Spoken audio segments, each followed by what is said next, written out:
Hey guys, it's Greg from GWA Auto Parts, and today we're here with the AA Ignition engine oil cooler kit that fits the Ford 6.0 liter diesel Powerstroke engine that's found in the F250, F350, F450, F550, as well as the Excursion and the E350 and E450 from 2004 to 2007.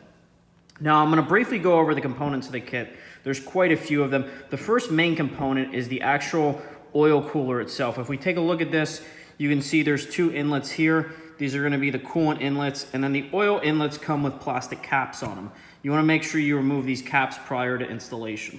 The other thing you want to make sure is you'll see there's grooves on these ports. The O-rings that need to go on these grooves are actually included in the separate bag over there. So let's take a look at the O-rings and seals that come with this.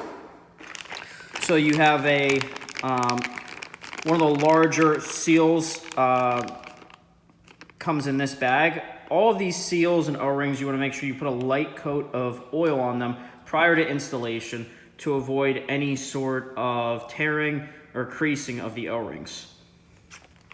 So in the next bag, this bag has several different O-rings and seals in it, as you can see. When you open up this bag, just be careful because you can see like right here, there's a small O-ring. You don't want to lose any of these when you open it. And the last component is going to be, there's an oil filtration screen that comes in here as well. This comes in a sealed bag. You want to make sure you leave this closed until you go to install it. That way you don't get any sort of dirt or contaminants on it. If you're unsure of how to install this product, you can contact us prior to purchase or after purchasing, and we'll provide you with a factory repair manual that goes over the installation process for this kit.